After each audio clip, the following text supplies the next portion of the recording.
Welcome to another awesome episode of Big Talk with Stephen Akintayo. Come on, give it up, everybody. Okay. So today we have Mr. Adeyemi Akinsoya. He's an attorney. Of course, he's also a mediator, a public notary. You're welcome on the show. Thank you for coming. Yes, thank you. We also have Mr. Lancelot Imasiong, who is a film producer, film director, advocate. He's all-rounder. Thank you for coming and welcome. So today, we're going to be discussing, does Nigeria deserve your and my patriotism? And we're going to be right back very soon. We talk with DSA, building a new Nigeria.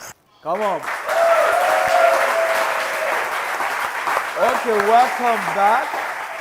Welcome back. So, like we said, does Nigeria deserve your patriotism, right? It's often said that a lot of us as Nigerians struggle to be patriotic. And today I have a very, very patriotic Nigerian, Mr. Adeyemi. Very patriotic. And that's why I put him on my right, you see, my right-hand side. And I have a man that I'm not going to say is not patriotic, right? Just that he has his concerns. And I've decided to put him on my left. So let me start with, my right-hand side, right? So, sir, you've traveled all over the world. I mean, you've been in the U.S. for a bit, and you've seen how people, are like American dream and all this. And I'm not sure we have a Nigerian dream. But why are you so patriotic about Nigeria? Did you import that from America or what? Well, first of all, Stephen, I must tell you that I'm not sure at this stage whether you are patriotic yourself from that statement. I am. But let me start on the onset and say that it is important for us to distinguish the concepts. Now, if you know the national anthem, it gives us an indication what it should be. Yeah. The word says, "Arise, O compatriots, Nigeria's call obey." Yeah. Even the old national anthem said, "Nigeria, we hail thee, our own dear native land." So I think there's an important distinction. I know we cannot deceive ourselves that there's a lot in our society, in our governance, in our government, in our politics that will make us unhappy, unsatisfied, that will make us frustrated. Yes. But I'm not talking of patriotism to the political leaders. I'm not talking of patriotism to the political system. I'm not talking of patriotism to the persons who are in charge. There's a lot that could change. I'm talking of patriotism about Nigeria. Am I proud to be a Nigerian? Very much so. This is a great country. It has many potentials. It has a lot of resources. And in fact, like everybody says and doesn't seem to believe, the things that we have experienced in this nation, many nations did not endure them for 2 years before they were broken apart. So there are things about this country that make me proud. We are resilient. We have a lot of potential. We have many resources. And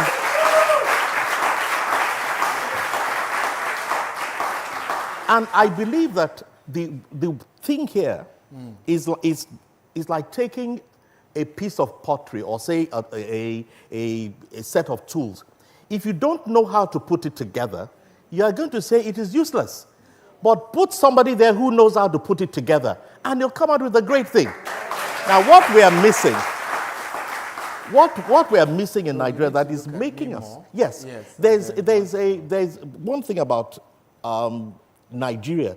One of the things that is missing is that we have the tools, we have the resources, we have the raw materials on the ground. What is missing are the people who are able and who should put it together to give us what we want. That is what is missing.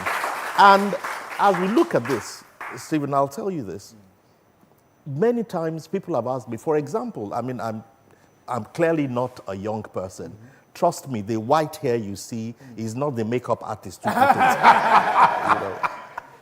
It's Nigeria Wahala what they with the white hair. But we are not particularly young. But one thing I can tell you is that over time, I've had opportunities in my life to have lived abroad, to have stayed abroad.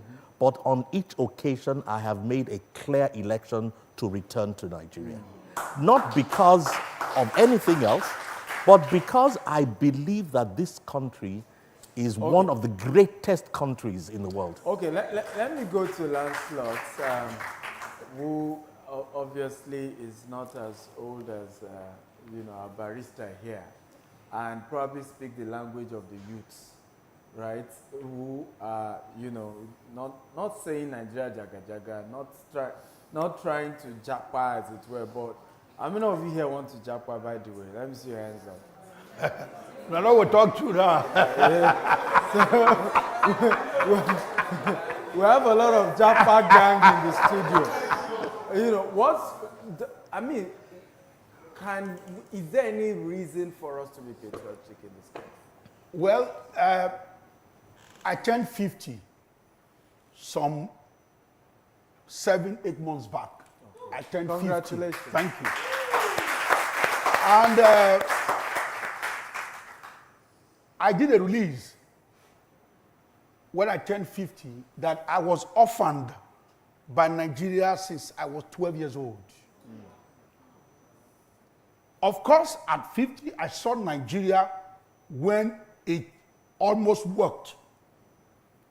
For the young people here, there was a time in Nigeria before NEPA took light in your area, they would go to the newspaper and write to inform the residents that those people living in Badure, by 12 o'clock on Saturday, 19th of February, there's going to be power outrage from 12 to 4 o'clock. I saw Nigeria like that. I saw Nigeria, this one that people are making politics over feeding children in school. There was no announcement. I was fed when I was in primary school. So until I was 12 years old, I started seeing Nigeria go down. Not because the people wanted to, but because Nigeria has perennially lacked leadership. So it's a very simple thing. You can't give what you do not have. Are you saying we shouldn't be patriotic? One word. For me, I don't feel proud to say it, but I've long lost hope. I take, for instance, the job that I do. I put in 42 years of my life into entertainment. I have done theater, I have done radio, I've done television. I've been making Nollywood movies by the grace of God, one of the founding members of what we call Nollywood. One of the biggest things that has left Nigeria today. Now, we need to go on a break. Okay. Hold that thought, because somebody will probably even say Nollywood is part of the reason we're not patriotic. But we're gonna handle that when we're back. oh, beautiful. We'll be right back.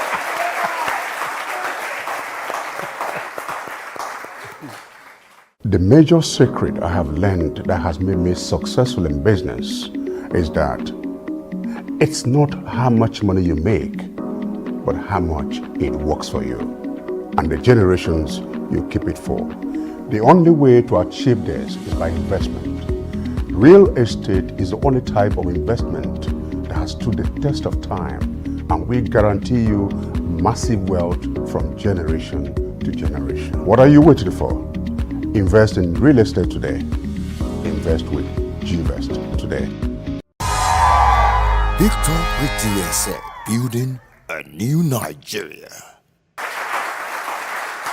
Welcome back Okay, welcome back to Big Talk with Dr. Stephen Akinta. It's really exciting to be here. And before we went on the break, we're talking about you Nollywood producers and filmmakers, right? Are you not part of the reasons why we're not patriotic? Because many of the movies are projecting the negatives rather than positives. Same thing with media.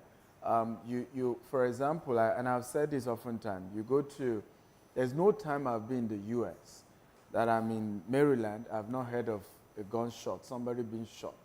Of course, Chicago is almost every day, but you will not see it on CNN, right? In Nigeria, movie makers, our media is to project what is not working. So aren't you part of those, because you're almost, playing victim right now, but you probably are part of the problem. No, I disagree.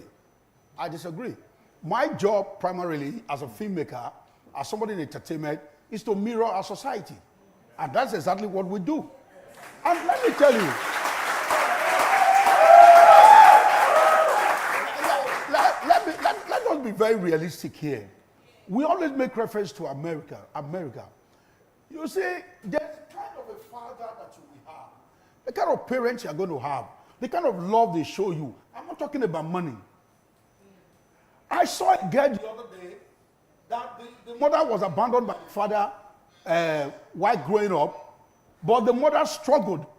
Yes, this America we always talk about. The American imperialistic system using the core of entertainment to drive the American dream. Yes. Before I ever Why went are you to not doing that? Yes, before I ever went to America, that was the picture I had. That America was everything and all that. I also got to America. So there are some broken roads and all of that things you just talked about. Now, I talked about a parent giving the best that they have. I was making an illustration with a girl who, after her youth service, wore her passing out costume, went to the mom and gave her a salute. It was so emotional, I wept. And the woman started, it was on the BBC Pidgin English. It was so emotional. She said she understood the meaning of the salute, that is for somebody important, that when dignities come to their camp, they give them salute. I said, somebody deserves this salute in my life. And that's my mother. Because of what the mother went through to give her education that she had. And after that broadcast, there were a lot of jobs coming for her. Take that vis-a-vis Nigeria. What has it given to you? What can I, even in my chosen field, you said Nollywood. I could choose to be an educational filmmaker. And as a result, like the patriotism you have exhibited by this kind of a program, I give you kudos for it. Thank you. Thank you very much. Thank you.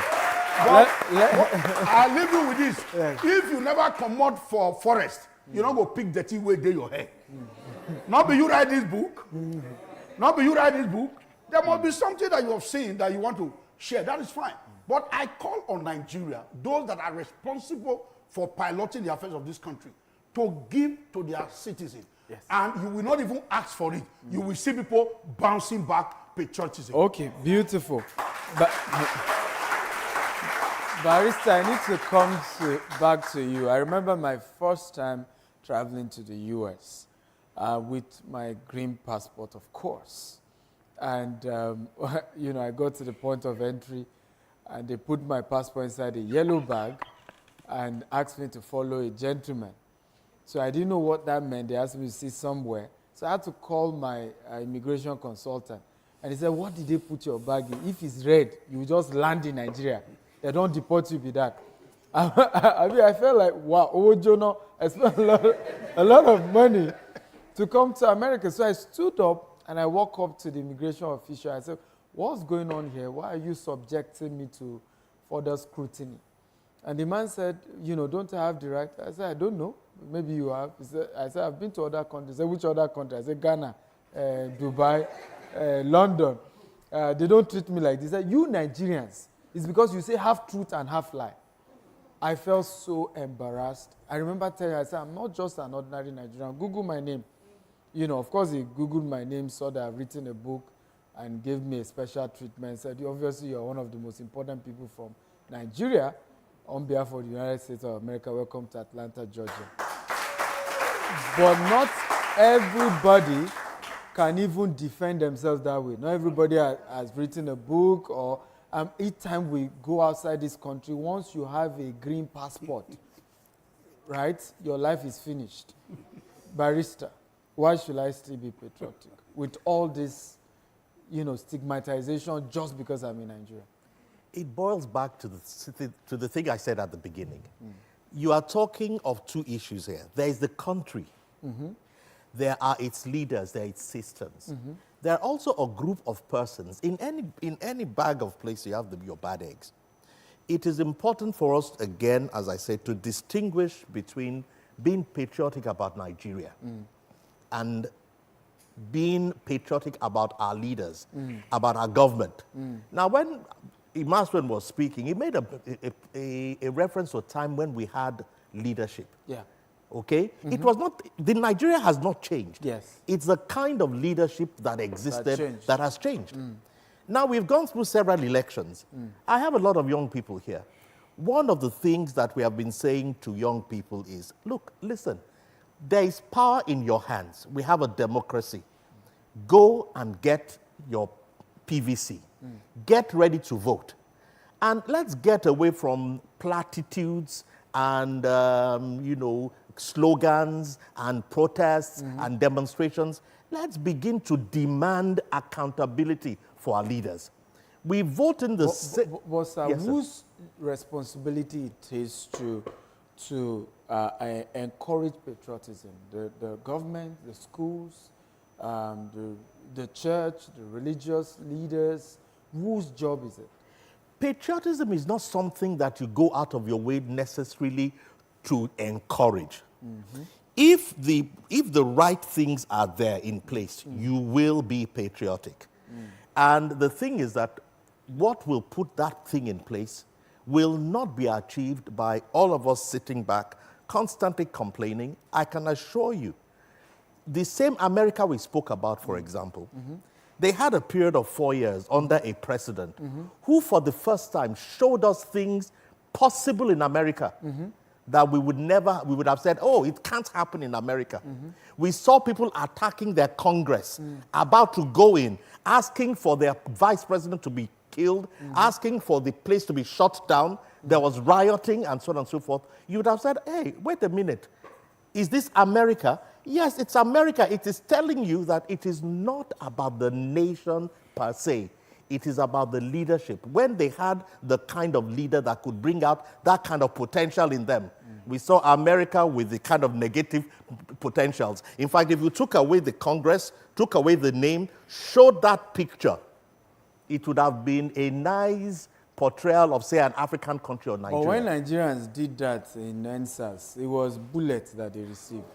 So because you're saying we should go all out and demand accountability from leaders, when the young people of this country tried it, you know, they were being sprayed with AK-47. You know, I agree with you. I agree with you, but you point, who ordered the AK-47, if there is? Who did those things? Is it not those in government? Okay? Is it not those in government? Now, I say this. One of the things that I believe in, we are coming to another round of elections. Yeah. I'm asking myself, we have been told that the greater majority of people who can vote in this country are young people. We saw something that came out of NSAS, 70%. which tells us that there is a great potential in young people to shape the future of this country. Okay. Many people will tell you that it's all right to trip. The worst thing is to trip and stay down. Yes. Okay, fine. You've come up, you've tripped. Don't stay down. Get up. Okay. NSAS gave us a glimpse that there's a potential. Okay. You can seize that power. Okay. You can seize that influence. And you can change the government. Okay. And please, just a second. When you have the right kind of people in government, Yes. they will begin to do the things that will make you begin to be patriotic about Nigeria. But in reality, you are not being patriotic about those persons. It is because the way they are ruling, they are bringing out the potential of the country in such a way that you now begin to identify with it. The kind of thing my dear colleague spoke about in the early days. Were they not human beings too? But we look at today's politics. We look at when people talk. What do we offer? We no longer expect manifestos any longer. Somebody comes out and gives us impossible objectives. We'll give everybody housing. We'll give everybody health.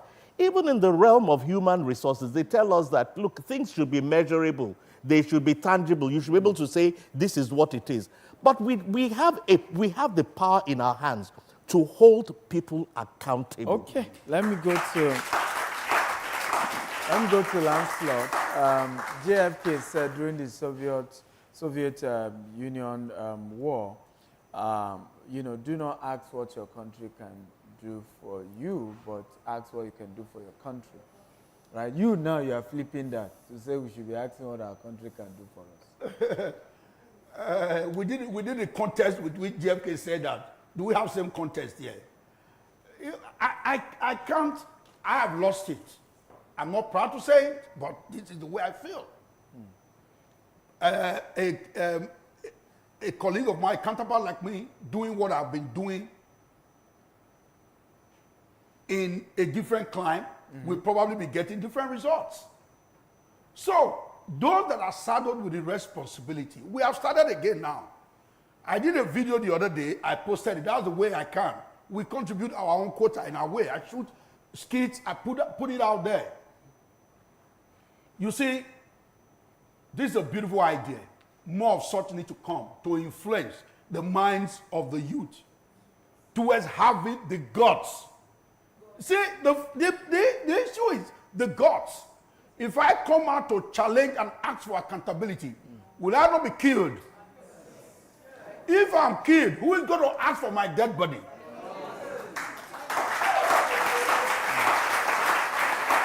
Is it that we don't know what is right? No, people know what is right and probably want to do what is right. Yes. The issue of the money consciousness that has enveloped the land.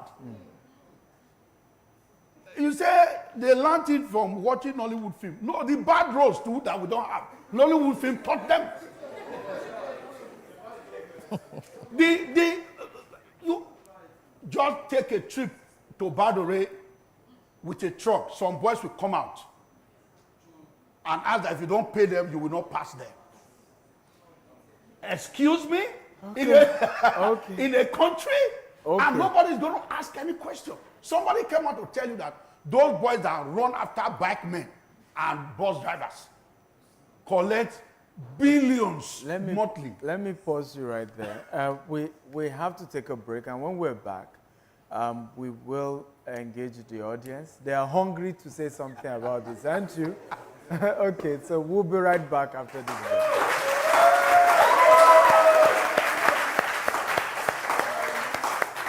Oh wow, are you serious? Yeah, very serious. We visited London, France, Geneva, and finally we went to Eiffel Tower in Paris, the tallest building in the world. Really? Tallest building in the world? Jasper, what is the tallest building in the world? The tallest building in the world is the Burj Khalifa, completed in 2009. Thanks, Jasper. Is that serious? Oh, Jasper is the virtual assistant in my house. You have? Yes, Gardenia.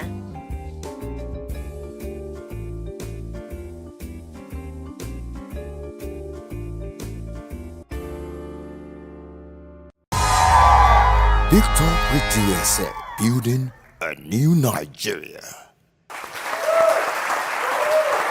Welcome back. Welcome back to the Big Talk with Dr. Stephen Akintayo, and I'm excited. We want to take questions now from the audience. Does Nigeria deserve your patriotism is what we've been discussing so far. So, number one person, who is the first? Madam here, go ahead. Well, my name is Mrs. Ngozi Uwala. My question is on Barrister. Barrister, sir, I want to ask this question. What is the hope of the common man on our judiciary, on Nigeria judiciary today? Seeing what is playing out, a common man doesn't have justice in this country again. So I want you to explain to us the hope of a common man on the Nigeria judiciary today. Thank you. Thank you very much. The second question.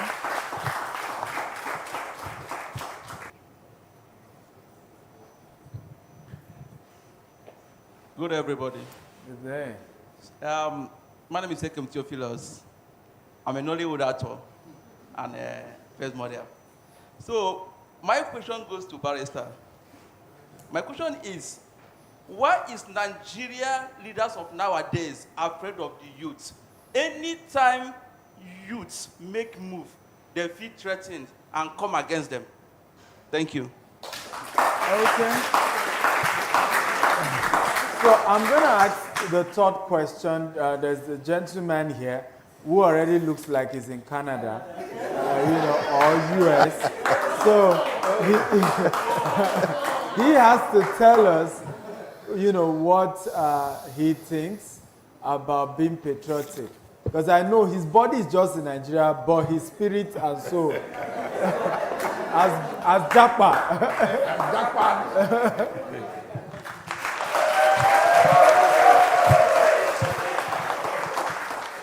My name is Halimi Abiodun Samuel.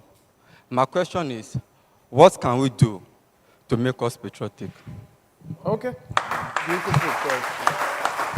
So, Barrister, I think you have most of the questions. Okay, let me start from the first one. I'll try to be as brief as possible. Yes. First of all, you're right. It's part of the thing I've said, that there are many things that need to be looked into. Mm-hmm. I happen to have the privilege of knowing that there is a lot of action going on from the government at all levels, both at federal and at state levels, towards reforming the judiciary and our judicial processes. Okay. Part of that, for example, in many of the states now, to aid speedy judicial cases, there's been a lot of greater recognition given to the alternative dispute resolution processes of arbitration, and most especially mediation and negotiations, which enable you to resolve things quicker. You are skillful in that area. Yes, sir. And I know that because I'm involved in that. But there are many things that has been seen, and I can assure you that very soon we will begin to see the fruit of some of those reforms that are being put in place. Okay. But the second question is, why are you older people afraid of the youth? It appears that, yes, the older people, or say those in government, feel threatened by youths. And I'll tell you why. If you are sitting in a place, you are comfortable, and somebody challenges your status quo, there is a natural reaction to defend yourself. But one of the things that I will appeal to the young people is that you must be resilient. Many of the countries that we admire today have gone through various periods where they had insurrections, rebellions, revolutions, and things. People were shut down. Many of us know about the history of France, the revolution, and so on and so forth, even Russia, even the United States, America itself. We know that it was only in the last 30, 40 years that the blacks in America, for example, could vote. All I'm just saying is, let's be resilient. Don't give up. You also mentioned something about language, the language of the youth. I've been hearing that a lot with a lot of older people saying the youth has to watch their language. What is it about language? Because our slangs are different these days. Yes, it is. I understand that. I'm an advocate of something that we call non-violent communication. We have found from experience that when you take time to listen, and you take time to properly articulate what you want, rather than slanging things away, you are more likely to be heard. You need to get back into the practice of listening. You have to get back into the habit of articulating what you want. Sloganeering, slanging, shoutings will be sensational. It's good for social media, it's good for making noise, but it never achieves anything. We need to get back to a place where we use the power that we have in our numbers to demand what we want. I look forward to seeing a prepared paper from a strong youth party that says, these are the things that need to be in place. If you want us to vote for you, you have to prove to us that you are not only able, but you are committed to delivering these things. And if in my opinion, we have the power. Yes, I'm a youth myself. Take it up. Okay. We have the power of numbers. Yes. We have the number, and that answers the third question in a way. What can we do to be patriotic? I'll tell you in very, very 4 quick steps. Yeah. I say it again. Number 1, please, I beg the youths, go and register to get your PVC. Amen. Your voice needs to be heard. Yes. Don't just sit down protesting. You need to let your voice be heard. Number 2, when you get the PVC, be prepared and resolve to vote. Yes. Number 3, while we are waiting to vote, use the strength of your numbers to begin to articulate, what do you want? What must they give to you When they are elected. when they are there, and put into place what are the ways you will measure them. And once they know that you have that power to put them there, you also have the power to remove them. You'll be surprised how things begin to change. And you know, no matter how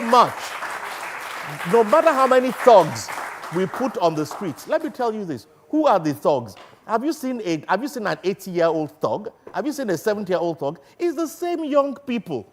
We will say to ourselves, we will no longer be your thugs. We will no longer be your instruments.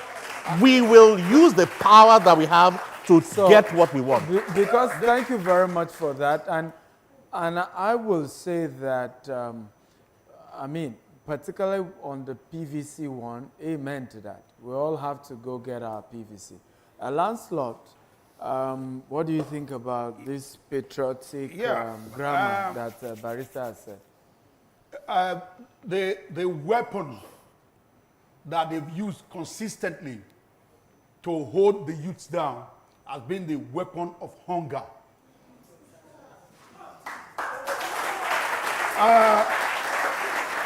People are hungry.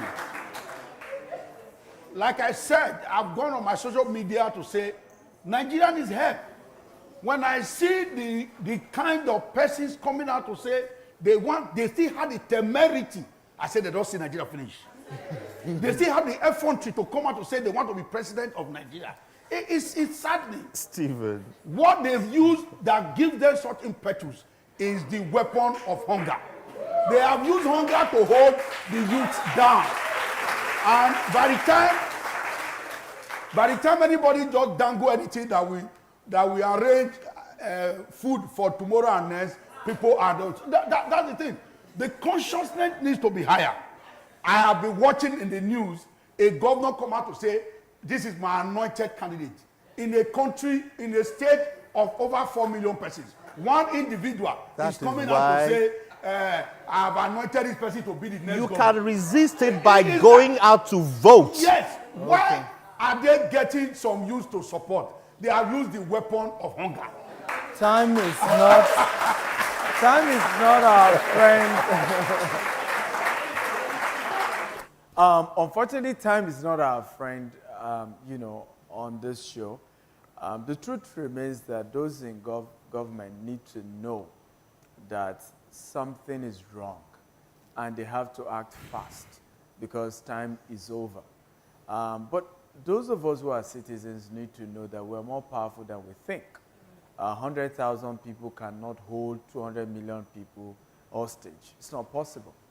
There are a lot of things we can do, and one of them is to go get your PVC, right? We have 70% young people, but they don't vote. They don't have PVC. So go get your PVC. Number 2, which is very important, go join a political party, right? If we can prove to them in 2023 that we are the ones who elect people and not godfathers, then I can assure you we can also hold them accountable when they get to power. Yeah. And that's how we're going to change this nation together. Thank you for coming on the show. I want to thank Lancelot. I want to thank Barrister Adeyemi. And you audience, you are fantastic. Wonderful. See you next week. Bye-bye.